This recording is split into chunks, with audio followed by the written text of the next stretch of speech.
Welcome to T-SAT. ఈరోజు మనం ఈ వీడియోలో బౌద్ధ మతం గురించి నేర్చుకుందాము. రైట్, మనకి బౌద్ధ మతంలో అత్యంత ముఖ్యమైనవి పంచమహా కళ్యాణాలు. పంచమహా కళ్యాణాలు అనగా బౌద్ధ మతంలో బుద్ధుడి జీవితంలో జరిగినటువంటి 5 ముఖ్యమైన సంఘటనలే పంచ కళ్యాణాలు. బుద్ధుడి జీవితంలో మొదటిది బుద్ధుడి యొక్క జననము. రైట్, సింబల్ వచ్చేసి తామర పువ్వు లేదా కలువ. రైట్, తామర పువ్వు లేదా కలువ అని చెప్పేసి చెప్పడం జరుగుతుంది. రైట్, మహాభి నిష్క్రమణ చిహ్నము గుర్రము. రైట్, మనకి గౌతమ్ బుద్ధుడు కపిలవస్తు అనే ప్రాంతం నుంచి ఇంట్లోంచి వెళ్ళిపోయాడు. రైట్, సింబల్ వచ్చేసి గుర్రము. కంటక, గౌతమ బుద్ధుడికి ఇష్టమైన జంతువు కంటక. సంబోధి జ్ఞానోదయము. రైట్, రావి చెట్టు. ధర్మచక్ర పరివర్తన చక్రము. ఇక్కడ మనకి 8 అడ్డగీతలు గల చక్రం అనేది గుర్తుపెట్టుకోవాల్సి ఉంటుంది. 8 అడ్డగీతలు గల చక్రము. రైట్, బౌద్ధ ధర్మానికి సింబల్ అన్నమాట. బౌద్ధ ధర్మానికి సింబల్ ఇది. ధర్మచక్ర పరివర్తనము. ఇక్కడ అష్టాంగ మార్గ గురించి చెప్పడం జరిగింది. సో దీనికి రైట్ బౌద్ధ ధర్మము చక్రం అనే సింబల్. ఇక 5వది మహాపరినిర్యాణ. సింబల్ వచ్చేసి స్తూపము. రైట్, ఈ 5 సంఘటనలే పంచమహా కళ్యాణాలు అని చెప్పి చెప్తాము. బుద్ధుడి జీవితంలో జరిగిన ప్రతి సంఘటన వైశాఖ పూర్ణిమ నాడే దానికి కావున ఈ రోజున బుద్ధ పూర్ణిమగా నిర్వహిస్తారు. బుద్ధ పూర్ణిమ నాడే పబ్బజ అనే పేరుతో అక్షరాభ్యాసం ప్రారంభమవుతుంది. ఎవరికైనా కొత్తగా విద్య ప్రారంభించాలంటే పబ్బజ అనేటువంటి పండుగ నిర్వహిస్తారు. దాన్ని అక్షరాభ్యాసం అనేది మనకు మొదటిసారిగా బౌద్ధ మతంలో కనిపిస్తుంది. బౌద్ధ మతంలో త్రిరత్నాలు బుద్ధం, సంఘం, ధర్మం, ఈ 3 కూడా బౌద్ధ మతానికి త్రిరత్నాలు. బుద్ధం శరణం గచ్చామి, సంఘం శరణం గచ్చామి, ధమ్మం శరణం గచ్చామి. వీటిని మనం బౌద్ధ మతంలో త్రిరత్నాలు అంటాము. రైట్, బుద్ధుని బోధనలు చూసినట్లయితే బుద్ధుడు ప్రజల భాష అయిన పాలీ భాషలో తన బోధనలు చేశాడు. మరి పాలీ భాషను ఎందుకు ఉపయోగించాడయ్యా అంటే ప్రజలకి అర్థం కావాలి కాబట్టి, ప్రజలకు అర్థమయ్యే భాషలో చెప్పాలి. రైట్, మనకి బుద్ధుడికి సంస్కృతం వచ్చు కదా అని చెప్పి సంస్కృతంలో చెప్తే ప్రజలకు అర్థం కాదు. సో ప్రజలకు అర్థమైతేనే వాళ్ళు తమ సమస్యల నుంచి, బాధ నుంచి, దుఃఖం నుంచి బయటపడగలుగుతారు. అందుకే బుద్ధుడు ప్రజల భాష అయిన పాలీని ఉపయోగించాడు. తన శిష్యులకు బంగారం కానీ డబ్బులు కానీ తీసుకోవద్దన్నాడు. రైట్, మనకు బంగారము తీసుకుంటే ఏమైందండి, కోరికలు పెరుగుతాయి. డబ్బులు తీసుకుంటే కోరికలు పెరుగుతాయి. సన్యాస జీవితం వదిలేసి మళ్ళీ సంసారం వైపు వెళ్ళిపోతారు. మళ్ళీ అనేక సమస్యలు ఎదుర్కోవాల్సి ఉంటుంది. అన్నీ వదులుకొనే సన్యాసం తీసుకొని శిష్యులు అయిపోయారు. మళ్ళీ బంగారం డబ్బులు తీసుకుంటే మళ్ళీ వెనక్కి వెళ్ళిపోతారు. రైట్, బంధాలు పెరిగిపోతాయి. బంధాలు తగ్గించుకోవాలంటే బంగారం కానీ డబ్బులు కానీ ఉండకూడదు. ఆర్య సత్యాలు. గౌతమ బుద్ధుడు తన 4 సూత్రాలు కలిపి ఆర్య సత్యాలు చెప్పాడు. దుఃఖ, ప్రపంచమంతా దుఃఖయం. మనిషి పుట్టుక దుఃఖంతో స్టార్ట్ అవుతుంది. మనిషి మరణం దుఃఖంతో ఎండ్ అవుతుంది. జీవితం అంతా కూడా దుఃఖమయమే. ఇది అల్టిమేట్ ట్రూత్ అన్నమాట. రైట్, దుఃఖం, పుట్టిన వాడికి దుఃఖం తప్పదు. జీవితాంతం దుఃఖపడుతూనే ఉండాల్సి ఉంటుంది. సముదయ, దుఃఖానికి కారణం కోరికలు ఉండడం వల్లే దుఃఖం ఏర్పడుతుంది. రైట్, కోరికలు అనేది లేకపోతే దుఃఖం ఏర్పడదు. సో మనిషి అన్నవాడు ఖచ్చితంగా కోరికలు ఉంటాయి కాబట్టి అది తప్పదిగా. నిరోధ, కోరికలను వదులుకుంటే దుఃఖ నివారణ జరుగుతుంది. రైట్, మార్గ, దుఃఖ నివారణకు అష్టాంగ మార్గాన్ని అనుసరించాలి. వీటిని 4 ఆర్య సత్యాలు అని చెప్పి చెప్తాము. ఎప్పటికీ మారవేవి. రైట్, భూమి ఉన్నంత వరకు వీటిని ఎవరు మార్చడం అసాధ్యం అన్నమాట. మనకి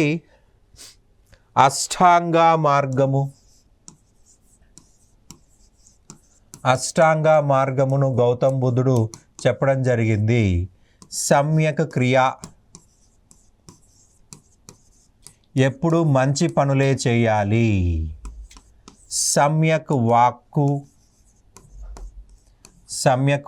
ఎప్పుడు మంచిగానే మాట్లాడాలి. సమ్యక్ దృష్టి, సరి అయిన దృష్టి కలిగి ఉండాలి, సరైన లక్ష్యం కలిగి ఉండాలి, సరైన లక్ష్యం కలిగి ఉండాలి, సరైన సమ్యక్ అన్నా సరైన అన్న ఒకటేనండి, సమ్యక్ అన్న సరైన, రైట్, సరైన అవగాహన ఉండాలి, సరైన ప్రయత్నం ఉండాలి, సరైన జీవన విధానం ఉండాలి, సరైన జీవన విధానం ఉండాలి, సరైన ధ్యానము ఉండాలి. రైట్, ఎవరైతే ఈ 8 అవలంబిస్తారో వాళ్ళు బాధ నుంచి, దుఃఖం నుంచి సునాయాసంగా బయటపడతారు. సమ్యక్ క్రియ, సరైన క్రియ, ఎవరైనా మంచి పనులే చేయాలి, మనకు కానీ మన పక్క వాళ్ళకు కానీ ఇబ్బంది కలిగించే పనులు చేయకూడదు. సమ్యక్ వాక్కు, సరైన వాక్కు, సరిగ్గా మాట్లాడడము, సరైన దృష్టి, మంచి దృష్టి కలిగి ఉండాలి, వంకర దృష్టి ఉండకూడదు, చెడు దృష్టి ఉండకూడదు, మంచి లక్ష్యం ఉండాలి. మనకి మన సమాజానికి ఎటువంటి ఇబ్బంది కలిగించని లక్ష్యం ఉండాలి. లక్ష్యం ఉంటే సరిపోదు, దాని తగ్గట్టు అవగాహన ఉండాలి. ఏ యొక్క ఫర్ ఎగ్జాంపుల్ మనము గ్రూప్ 2 ఆఫీసర్ కావాలనుకుంటే దాని యొక్క లక్ష్యం ఏంటి, మనం ఏం చేయాలి, అంటే ఎటువంటి విధానం పాటించాలి, అవగాహన అనేది ఉండాలి. ఎంతసేపు చదవాలి, ఏ బుక్స్ చదవాలి, ఏం చదవకూడదు. ప్రయత్నం, మనము గాల్లో దీపం పెట్టి దేవుడు అంటే మనకు ఉద్యోగం రాదు, ఆ దీపాన్ని కాపాడుకోవాలంటే గ్రూప్ 2 అనే ఉద్యోగాన్ని ఎగ్జామ్ రాస్తూడానికి కోసము మనం ప్రయత్నం చేయాలి. ప్రయత్నం చేయకుండా ఏది రాదు.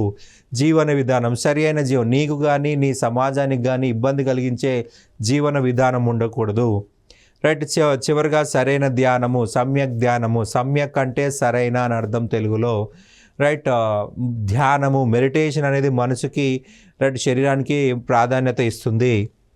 ఈ 8 ఫాలో అయిన వాళ్ళు బాధ, దుఃఖం నుంచి బయటపడతారు. రైట్, ప్రపంచానికి వాస్తు సిద్ధాంతాన్ని ప్రవేశపెట్టింది బౌద్ధ మతస్థులు. మనకి మహాపరినిబ్బావ సుత్తాలో వాస్తు గురించి కలదు. మహాపరినిబ్బావ సుత్తాలో వాస్తు గురించి ఉంది. కీసా గౌతమి కుమారుడు మరణించిన సమయంలో ప్రతి కారణానికి ఒక ఫలితం ఉంటుంది అని బుద్ధుడు తెలియజేస్తూ ప్రతిపద సముపద సిద్ధాంతాన్ని ప్రవేశపెట్టాడు. ప్రతిదానికి ఒక కారణం ఉంటుంది, ఒక ఫలితం ఉంటుంది అని చెప్పేసి రైట్ చెప్పడం జరిగింది. బౌద్ధ మత ప్రచారానికి 4 సమావేశాలు జరిగాయండి. 4 సమావేశాలు జరిగాయి. మొదటి సమావేశం చూసినట్లయితే ఇందులో త్రిపీఠకాలులోని సుత్తా మరియు వినయా పీఠికలు రాయబడ్డాయి. రైట్, సుత్తా పీఠిక చూసినట్లయితే దీన్ని ఆనందుడు రాయడం జరిగింది. వినయా పీఠిక చూసినట్లయితే ఉపాలి రాయడం జరిగింది. సుత్తా పీఠికలో బుద్ధుడి యొక్క బోధనలు, వినయా పీఠికలో రైట్ ఈ యొక్క బౌద్ధ సన్యాసుల యొక్క వివిధ అంశాల గురించి చర్చించడం జరిగిందనమాట. రైట్, రెండవ బౌద్ధ సమావేశంలో బౌద్ధ మతం 2గా విడిపోయింది. వజ్జీ సన్యాసులకి అవంతి సన్యాసుల మధ్య విభేదాలు తారాస్థాయిలోకి వెళ్ళిపోయాయి. అయితే ఈ సన్యాసుల మధ్య గొడవలు క్లియర్ చేయలేకపోయారు. రైట్, బౌద్ధ మతం 2 శాఖలుగా విడిపోయింది. వజ్జీ సన్యాసులు మహాసాంఘికులు అయిపోయారు. అవంతి సన్యాసులు తేరవాదులుగా విడిపోయారు. తేరవాదులకే మరి ఒక పేరు స్థావిరవాదులు. స్థావిరవాదులు అని చెప్పాల్సి ఉంటుంది. ఇలా 2 రకాలుగా విడిపోవడం జరిగింది. మహాసాంఘికులు రైట్ తేరవాదులుగా 2గా విడిపోవడం జరిగింది 2వ బౌద్ధ సమావేశంలో. రైట్, 3వ సమావేశం చూసినట్లయితే ఈ 3వ సమావేశం మౌర్య అశోకుడి ఆధ్వర్యంలో నిర్వహించబడింది. రైట్, బౌద్ధ మత ప్రచారానికి చాలా ప్రాధాన్యత ఇచ్చాడు అశోకుడు. సొంతంగా తన పిల్లలనే వివిధ ప్రాంతాలకు పంపించాడు. అశోకుడు తన కుమార్తె అయినటువంటి చారుమతిని నేపాల్ పంపించాడు.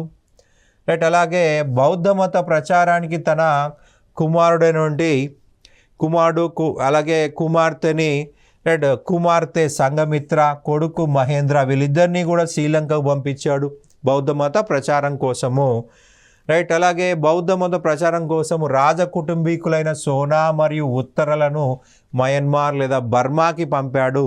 త్రిపీఠకాలలో 3వ పీఠిక అభిధమ్మ పీఠిక రాయబడింది. ఈ అభిధమ్మ పీఠిక చూసినట్లయితే మొగలిపుత్త తిస్సా అధ్యక్షతన రాయబడింది. మొగలిపుత్త తిస్సా అధ్యక్షతన రాయబడింది. 4వ సమావేశం అధ్యక్షుడు వసుమిత్ర, ఉపాధ్యక్షుడు అశ్వఘోష. 4వ సమావేశంలో ముఖ్య లక్ష్యం వచ్చేసి దాదాపుగా బౌద్ధ మతం 18 శాఖలుగా ఏర్పడింది. ఈ 18 శాఖలను 2 శాఖలుగా, ఇక్కడ యాక్చువల్గా అయితే ఒక శాఖగా ఏర్పాటు చేయాలనుకున్నారు, కానీ 2 శాఖలు ఏర్పడ్డాయి. 18 శాఖలను ఒక శాఖగా చేయాలనుకున్నారు, కానీ 2 శాఖలు ఏర్పడ్డాయి. మహాయాన బౌద్ధ మతం, హీనాయాన బౌద్ధ మతం. రైట్. 18 శాఖలను ఒకటి చేయడం వాళ్ళ లక్ష్యము, కానీ ఏం జరిగింది? 2 అయినవి. రైట్. మహాయాన బౌద్ధ మతం, హీనాయాన బౌద్ధ మతం. ఇక మొదట మనం మహాయాన బౌద్ధ మతం గురించి చూద్దాము. ఆచార్య నాగార్జునుడు మహాయాన బౌద్ధ మతాన్ని తర్వాత కాలంలో చాలా గొప్పగా అభివృద్ధి చేశాడు. వీళ్ళు గౌతమ బుద్ధుడి బోధనలకి కొద్దిగా పక్కకు జరిగారనే చెప్పాల్సి ఉంటుంది. మహాయానులు సంస్కృత భాషను ఉపయోగించారు, పాలీ భాషని నిర్లక్ష్యం చేశారు. ప్రజల భాష పాలీ, పండితుల భాష సంస్కృతము. మరి ప్రజలకు అర్థం కాకపోతే ప్రజలు దూరం జరుగుతారు కదా, దూరం జరుగుతారు. రైట్. వీళ్ళు ఏం చేశారంటే మహాయానులు గౌతమ బుద్ధుని దేవునిగా పూజించారు. గౌతమ బుద్ధుని విగ్రహ రూపంలో పూజించారు. రైట్. ప్రజలని అట్రాక్ట్ చేసుకోవడం కోసము విగ్రహాలను మహాయాన బౌద్ధ మతంలో ప్రవేశపెట్టారు. ప్రపంచంలో విగ్రహ రూపంలో పూజించబడినటువంటి తొలి వ్యక్తి గౌతమ బుద్ధుడు. అతని కంటే ముందు ఎవరు కూడా విగ్రహ రూపంలో పూజించబడలేదు. మనము వేదాల కాలంలో చెప్పుకున్నాం, యజ్ఞయాగాలు ఉన్నాయి అంతే. మతం అంతా కూడా యజ్ఞయాగాల చుట్టే తిరుగుతుంది, విగ్రహాలు లేవు, దేవాలయాలు లేవన్నాము. మొదటిసారి విగ్రహారాధన స్టార్ట్ చేసిందంటే మహాయాన బౌద్ధ మతం అనేది మనం గుర్తుపెట్టుకోవాల్సి ఉంటుంది. మహాయాన బౌద్ధ మతము. రైట్. ప్రపంచంలో విగ్రహ రూపంలో పూజించబడిన తొలి వ్యక్తి గౌతమ బుద్ధుడు. రైట్. బౌద్ధ మతము మనకి ఇక్కడ మొత్తం బౌద్ధ మతం కాదండి, మహాయాన బౌద్ధ మతం అనే గుర్తుపెట్టుకోవాల్సి ఉంటుంది. ఎందుకంటే హీనాయానులు దీన్ని అంగీకరించలేదు. రైట్. మహాయానులు విగ్రహారాధనను, పూజా విధానంను ప్రారంభించారు. మనకి పూజా విధానం అంటే ప్రజెంట్ మనం కొబ్బరికాయ కొడతాం గుడికి పోతే, ఆ కొబ్బరికాయ కొట్టే విధానం మొదట స్టార్ట్ చేసింది కూడా మహాయానులే. కుంకుమ, పసుపు, అంబికా దర్బార్ బత్తి అటువంటివన్నీ కూడా ఈ యొక్క ప్రాసెస్ మొదట స్టార్ట్ చేసింది మహాయానులే. అంటే గౌతమ బుద్ధుడు చెప్పిన దానికి కంప్లీట్ ఎగైనెస్ట్గా వచ్చేసారు, కంప్లీట్గా వ్యతిరేకంగా వచ్చేసారు వీళ్ళు. రైట్. బుద్ధుని అనుగ్రహంతో మోక్షము లేదా ముక్తి లభిస్తుంది అన్నారు. మనము గౌతమ్ బుద్ధుని గురించి చెప్పేటప్పుడు ఏం చెప్పాము? గౌతమ్ బుద్ధుడు ఆత్మ గురించి కానీ, పరమాత్మ గురించి కానీ, మోక్షం గురించి కానీ, పునర్జన్మ గురించి మాట్లాడలేదన్నాం. వీళ్ళేమంటున్నారు? గౌతమ్ బుద్ధుడు అనుగ్రహం ఉంటే మోక్షం వస్తుంది అంటే గౌతమ్ బుద్ధుడి సిద్ధాంతాలు కంప్లీట్ ఎగైనెస్ట్ వచ్చిన వాళ్ళే మహాయాన బౌద్ధ మతస్థులు. ఈ మహాయానులు బుద్ధుడితో పాటు బోధిసత్తులను కూడా పూజించారు. రైట్. బోధిసత్తులు అనగా బుద్ధుడి యొక్క గత జన్మలు మరియు భవిష్యత్తు జన్మలు. గత జన్మలు, భవిష్యత్తు జన్మనే మనకి బోధిసత్తులు అని చెప్పేసి అంటున్నారు. జాతక కథల్లో బోధిసత్తుల గురించి వివరించడం జరిగింది. జాతక కథల్లో బోధిసత్తుల గురించి వివరించారనమాట. మనకి కొన్ని ఎగ్జాంపుల్ చూసినట్లయితే నెంబర్ 1 అవలోకేటేశ్వర, ఇతనినే పద్మపాణి అని కూడా పిలుస్తారు. మనకి గూగుల్లో పోయేసి అజంతా పెయింటింగ్స్ అని కొడితే ఫస్ట్ వచ్చే పెయింటింగ్ అవలోకేతేశ్వర పెయింటింగ్. చేతిలో ఒక తామర పువ్వు పట్టుకున్న వ్యక్తి ఉంటాడు, అతను ఏమని పిలిచారు? పద్మపాణి అని చెప్పేసి పిలవడం జరిగింది. ఇతను కరుణామయుడు అన్నమాట, కరుణామూర్తి అవలోకేతేశ్వర. రైట్. అమితాభ స్వర్గాధిపతి బౌద్ధ మతంలో స్వర్గమునకు సుఖావతి అని పిలవడం జరుగుతుంది. బౌద్ధ మతంలో స్వర్గమునకు సుఖావతి అని పిలవడం జరుగుతుంది. అమితాభ స్వర్గాధిపతి అండ్ వజ్రసూచి చెడుని నాశనం చేసే దేవత. చేతిలో ఒక వజ్రదండం ఉంటుంది, దాని ద్వారా చెడు నాశనం చేస్తారు. మంజుశ్రీ జ్ఞానానికి దేవుడు. ఒక చేతిలో గ్రంథము, ఒక చేతిలో ఖడ్గము ఉంటుంది. రైట్, గ్రంథము ద్వారా జ్ఞానం ఇవ్వబడుతుంది, ఖడ్గము ద్వారా అజ్ఞానాన్ని తొలగించడం జరుగుతుంది. మైత్రేయ భవిష్యత్తు బుద్ధుడు. ఇతను ఇంకా పుట్టలేదు, ఇతను పుట్టాడంటే మనం చచ్చిపోయామే. రైట్, ఇతను పుట్టాడంటే పూర్తి సృష్టిని నాశనం చేస్తాడు. భూమి పైన అధర్మం నెలకొన్నప్పుడు, అసలు ధర్మం అనేదే లేనప్పుడు ఇతను పుడతాడు. ఇతను పుట్టగానే రైట్ అందరినీ నాశనం చేసి వెళ్ళిపోతాడు. రైట్, ఇతని పుట్టుకతోటి రైట్ సృష్టి అంతా కూడా అంతమవుతుంది. మళ్ళీ మొదటి నుంచి ఆదిమూల నుంచి మొదలవుతుంది. మహాయానంలోని తత్వాలు యోగాచారవాదము మైత్రేయనాథ ప్రారంభించడం జరిగింది. యోగాచారవాదము మైత్రేయనాథుడు ప్రారంభించాడు. మాధ్యమికవాదము నాగార్జునాచార్యుడు, ఆచార్య నాగార్జునుడు. ఈ మాధ్యమికవాదంనే శూన్యవాదం అని కూడా చెప్పడం జరుగుతుంది. శూన్యవాదము అని కూడా పిలవడం జరుగుతుంది. రైట్, ప్రాసంగికవాదము బుద్ధ పాలిత ప్రారంభించడం జరిగింది. రైట్, మనకి హీనాయానులు. హీన అంటే చిన్న, యాన అంటే వాహనము, చిన్న వాహనము. మహా అంటే గొప్ప, యాన అంటే వాహనము, మహాయాన అంటే గొప్ప వాహనము. హీనాయానులు బుద్ధుణ్ణి గురువుగా భావించారు. మహాయానులు ఏం చేశాము, దేవుడు అన్నారు, వీళ్ళేమో గురువు అన్నారు. బుద్ధుడి జీవితంలో ముఖ్యమైన సంఘటనలను పంచమహా కళ్యాణం పవిత్రంగా భావించారు. రైట్, ముఖ్యంగా తామర పువ్వు, గుర్రము, రావి చెట్టు, ధర్మచక్ర పరివర్తనలోని 8 అడ్డగీతల చక్రము, స్తూపాన్ని వీళ్ళు పవిత్రంగా భావించారు. సామాన్య ప్రజల భాష అయిన పాలీ భాషను ఉపయోగించారు. రైట్, బుద్ధుడు బోధించిన విపాసన అనే ధ్యానమునే పాటించారు. విపాసన మెడిటేషన్, ఇది మన విద్యార్థులకు చాలా గొప్పగా ఉపయోగపడుతుంది. రైట్, మనల్ని మోటివేట్ చేసుకోవడం కోసము.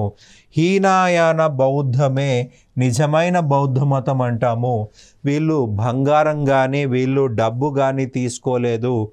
రైట్, ఆహారం మాత్రమే తీసుకున్నారు. పాలీ భాషను మాత్రమే, ప్రజల భాషను పాలీ భాషను ఉపయోగించారు.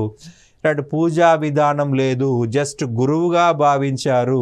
గౌతమ్ బుద్ధుని యాజ్ ఇట్ ఈజ్ ఫాలో అయ్యారు. మార్పు కోరుకోలేదు.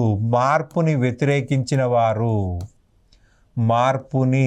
వ్యతిరేకించిన వారు హీనాయానులు. మార్పుని అంగీకరించిన వాళ్ళు మహాయానులు. ఇక బౌద్ధ సంఘంలో చేరుటకు అర్హతలు. ఎవరు చేరాలి, ఎవరు చేరకూడదు. రైట్, మనకి గౌతమ బుద్ధుడు ఒకసారి రైట్ కపిలవస్తుకి వెళ్ళడం జరిగింది. కపిలవస్తులో శుద్ధోదన మహారాజును కలిశాడు. శుద్ధోదన మహారాజు వచ్చేసి అతనేమో గౌతమ బుద్ధుణ్ణి గొప్ప చక్రవర్తి చేయాలనుకున్నాడు, కానీ ఇతనేమో సన్యాసి అయిపోయాడు. సో అతని బాధ వర్ణాతీతము.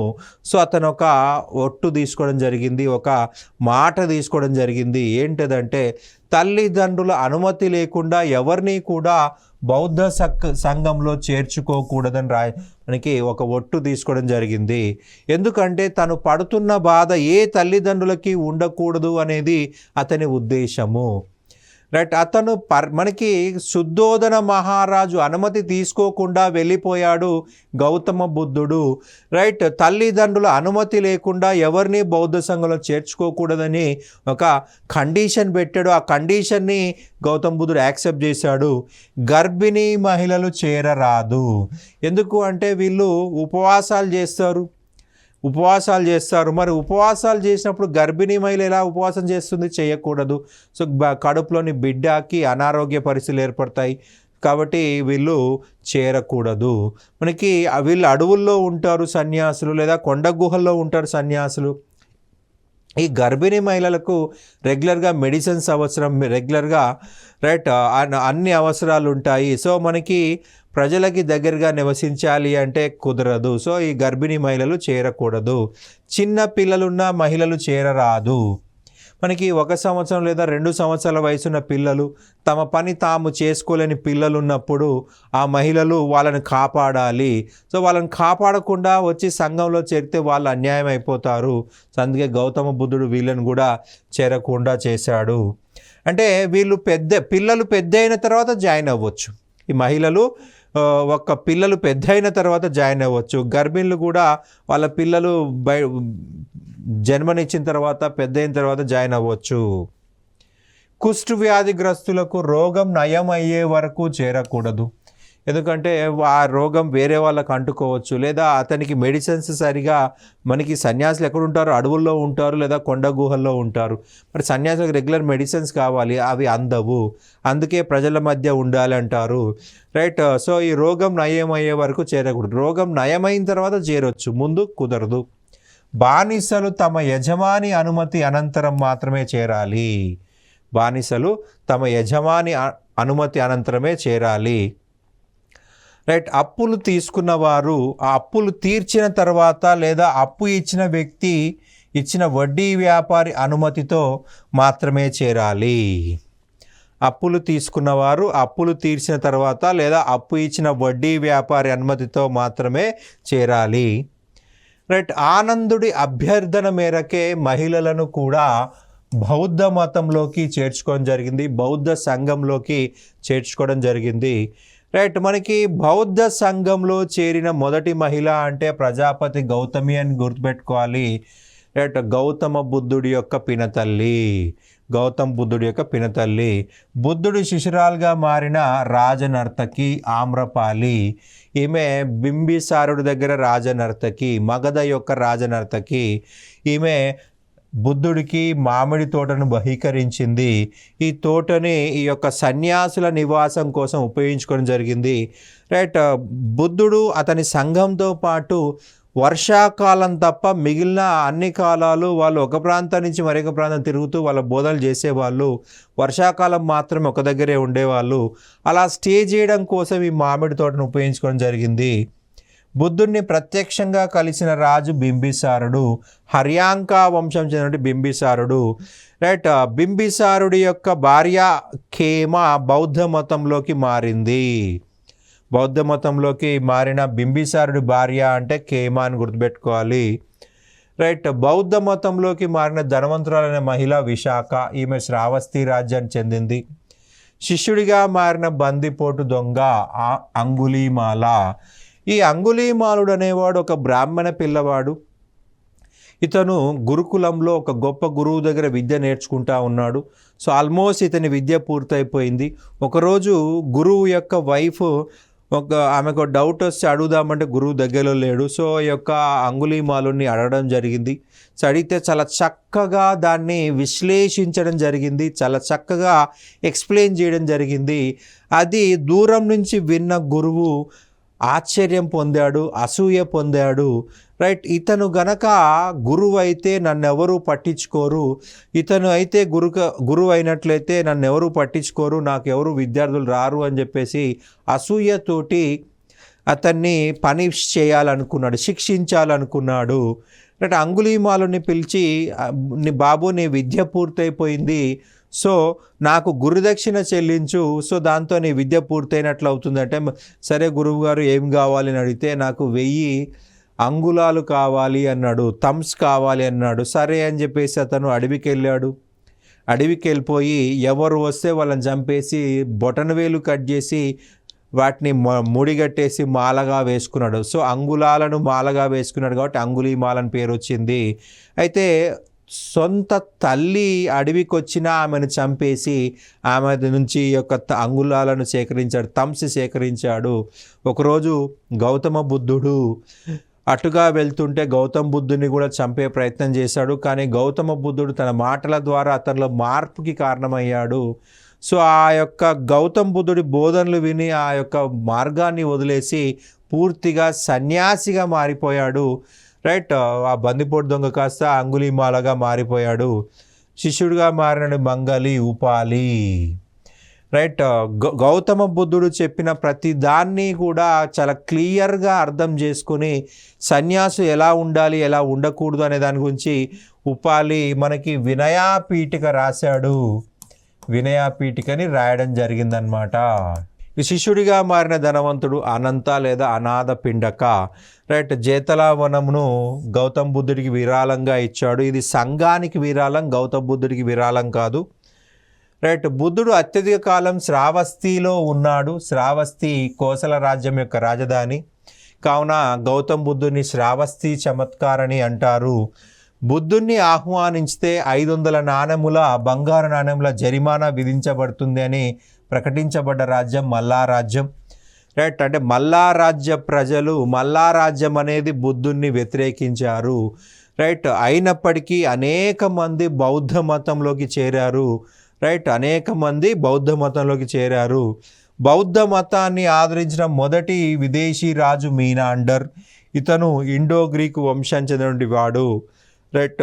మనకి మిలిందా అని కూడా పిలవడం జరిగింది. మిలిందా, మీనాండర్నే మిలిందా అని కూడా పిలవడం జరిగింది. మనకి ఒక బౌద్ధ మతంలో మిలిందుడే మీనాండర్ అన్నమాట. ఇక ఫైనల్గా చూసినట్లయితే క్రీస్తు శకం 7వ శతాబ్దంలో మహాయాన బౌద్ధ మతం నుంచి మరి ఒక శాఖ బయటకు వచ్చేసింది. ఆ బౌద్ధంగా మనకి బౌద్ధ మతంలో నూతనంగా అవతరించిన మత శాఖ ఇది మనకు ఆంధ్రాలో అమరావతి ప్రాంతంలోని సిద్ధనాగార్ నుంచే ప్రారంభమైంది. వజ్రాయాన బౌద్ధ మతం ఇది పూర్తిగా బుద్ధుడి బోధనలకు అపోజిట్గా వచ్చింది. సింపుల్గా చెప్పండి, ఇది ఒక కుట్రగా చెప్పాల్సి ఉంటుంది. బౌద్ధ మత విధ్వంసం కోసం అనేక మంది తప్పుడు నిర్ణయాలను ఇందులో ప్రవేశపెట్టడం జరిగింది. రైట్. గౌతమ బుద్ధుడికి గయలో జ్ఞానోదయం అయిన తర్వాత సారనాథ్కి వెళ్ళాడని మనం చెప్పుకున్నాం. వీళ్ళేమంటారు, లేదు సారనాథ్కి కాదు అమరావతికి వచ్చాడు, అమరావతిలో మొదటి ఉపన్యాసం ఇచ్చాడు అని చెప్పేసి అంటున్నారు. గౌతమ బుద్ధుడు బంధాలు తెంచుకో అంటే వీళ్ళు గౌతమ బుద్ధుడు బంధాలు పెంచుకోమన్నాడు అని చెప్పేసి, పెళ్లి చేసుకోవాలని చెప్పేసి, రైట్, పిల్లలు కనాలి అని చెప్పేసి వీళ్ళు ప్రచారం చేయడం జరిగింది. రైట్. అందువల్ల ప్రజలలో నైతిక విలువలు కొలాప్స్ అయిపోయాయి. గౌతమ బుద్ధుడు బంగారం కానీ డబ్బు కానీ తీసుకోవద్దని చెప్పాడు, కానీ వీళ్ళు బంగారము డబ్బు తీసుకున్నారు. టిబెట్లో దీన్ని ప్రచారం చేసింది తారానాథ్. ఈ మతశాఖ వాళ్ళు మంత్రతంత్రాలకు ప్రాధాన్యత ఇచ్చారు. మంత్రతంత్రాలకి ప్రాధాన్యత ఇవ్వడం జరిగింది. రైట్. ఈ యొక్క వజ్రాయానులు నైతిక విలువలను పూర్తిగా విస్మరించారు. నైతిక విలువలను పట్టించుకోలేదు. నైతిక విలువలను పూర్తిగా నిర్లక్ష్యం చేయడం జరిగింది. రైట్. ఆశ్రమాలలో వైవాహికేతర సంబంధాలు ప్రారంభమైపోయాయి. నైతిక విలువలు పతనమైపోయాయి. విపరీతంగా డబ్బు సేకరించారు, విపరీతంగా బంగారం సేకరించారు. సో పతనం అయిపోయే దిశకు చేరుకుంది. రైట్. మహాయాన బౌద్ధ మతం నుంచి బయటకు వచ్చిన శాఖనే వజ్రాయన బౌద్ధ మతము. నైతిక విలువలు పతనమైపోయే ఈ యొక్క మతంలో సో ప్రజలందరూ కూడా వివిధ మతాల్లోకి వెనక్కి వెళ్ళిపోవడం జరిగింది. చివరగా ఈ యొక్క బౌద్ధ మతాన్ని భారతదేశంలో నాశనం చేసింది బఖ్తియార్ ఖిల్జీ అనే వ్యక్తి చివరగా భారతదేశంలో ఈ యొక్క వజ్రాయన బౌద్ధ మతం లేదా పూర్తి బౌద్ధ మతం విధ్వంసం చేశాడు. రైట్. జస్ట్ 18 మందితోటి బెంగాల్ రాజధాని నాడియాకు వెళ్ళడం జరిగింది. రైట్. ఈ నాడియాలో రాజు లక్ష్మణసేనుడు. రైట్. ఈ లక్ష్మణసేనుడు భయంతో యుద్ధం చేయకుండానే పారిపోయాడు. ఈ విషయం తెలిసి 18 మందితో పూర్తి బెంగాల్ని ఆక్రమించుకున్నాడు. అయితే బెంగాల్ రాజ్యంలో డబ్బు ఎక్కడుందయ్యా అంటే వజ్రాయాన ఆశ్రమాలలో. సో వజ్రాయాన ఆశ్రమాలపై దాడులు మొదలుపెట్టాడు. నలంద, జగదిల్లా, విక్రమశిల, ఉద్దంతపురి, సోంపుర వంటి ఆశ్రమాలను అలాగే విశ్వవిద్యాలయాలను విధ్వంసం చేశాడు. అనేక మంది ఇక్కడి నుంచి పక్కన ఉన్న టిబెట్కి, నేపాల్కి మరియు భూటాన్ దేశాలకు పారిపోవడం జరిగింది. రైట్, కొద్దిమంది ఇస్లాంలో కన్వర్ట్ అయ్యారు, కొంతమందిని చంపేశాడు, అనేక బౌద్ధ గ్రంథాలను తగలబెట్టేశాడు బక్తియార్ ఖిల్జీ. నలంద విశ్వవిద్యాలయాన్ని తగలబెడితే ఆ లైబ్రరీలోని మంట ఆరడానికే 6 నెలలు పట్టింది. ఆ లైబ్రరీలోని మంట ఆడడానికే 6 నెలలు పట్టింది.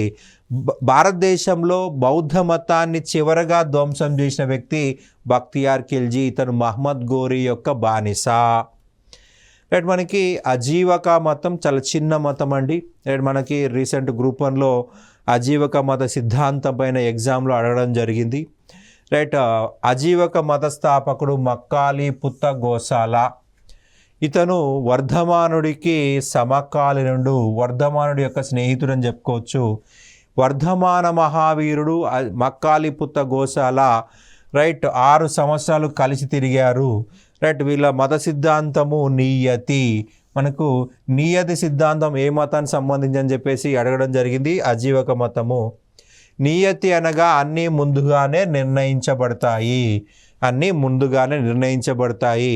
మౌర్య చక్రవర్తి అయిన బిందుసారుడు ఈ మతాన్ని అనుసరించాడు. రైట్, చార్వక మతం. ఈ యొక్క క్రీస్తు పూర్వం 6వ శతాబ్దంలో ఏర్పడినటువంటి మరి యొక్క మతం చార్వక మతం. చార్వక మతమును చార్వకునుడు లేదా బృహస్పతి, రైట్, బృహస్పతినే చార్వణకుడు అని కూడా అంటారు. ఈ మతాన్నే లోకాయుత మతం అని కూడా అంటారు. అజితకేశ కంబలిన్ అనే వ్యక్తి చార్వక మతాన్ని అభివృద్ధి చేశాడు. మానవ జీవితం అనేది సుఖ సంతోషాలతో ఉండాలని, దుఃఖానికి అవకాశం ఇవ్వకూడదని ఈ మతం తెలియజేస్తుంది. రైట్, మానవుడు ఆత్మ మరణాంతరం ప్రకృతిలో కలిసిపోతుందని ఈ మతస్థుల విశ్వాసము. రైట్, పంచేంద్రియ సిద్ధాంతమును మొదట ప్రచారం చేసింది చార్వక మతమే. చార్వక మతము 2 సిద్ధాంతాలపై నిర్మించబడింది, నాస్తికవాదము, భౌతికవాదము. రైట్, నాస్తికవాదం అంటే మనకి దేవుడు లేడు. భౌతికవాదం అంటే కంటికి కనిపించింది, అనుభూతి చెందింది మాత్రమే నిజము. మనకి కంటికి కనిపించాలి లేదా అనుభూతి చెందాలి, అది మాత్రం నిజము. చార్వక మత గ్రంథాలు బృహస్పతి సూత్రాలు అని చెప్పేసి చూడాల్సి ఉంటుంది. అండ్ పురాణ కశ్యపుడు, వర్ధమాన మహావీర మరియు గౌతమ్ బుద్ధునికి సమకాలీనంగా తత్వశాస్త్రాన్ని ప్రచారం చేసి నాస్తికవాదమునకు ప్రాధాన్యత ఇచ్చాడు. పురాణ కశ్యపుడు, వర్ధమాన మహావీర మరియు గౌతమ్ బుద్ధునికి సమకాలీనంగా తత్వశాస్త్రమును మరియు నాస్తికవాదంకు ప్రాధాన్యత ఇచ్చాడు. వకుడా కాత్యాయన వర్ధమాన మహావీర మరియు గౌతమ్ బుద్ధునికి సమకాలీనంగా తత్వశాస్త్రం ప్రచారం చేశాడు. భూమి, నీరు, అగ్ని, గాలి, ఆనందం, బాధ మరియు ఆత్మ అనే 7 శాశ్వతమైన అంశాలతో ప్రతిదీ నిర్మితమైనది పరమాణువాదాన్ని విశ్వసించిన అనువాది వకుడా కాత్యాయన.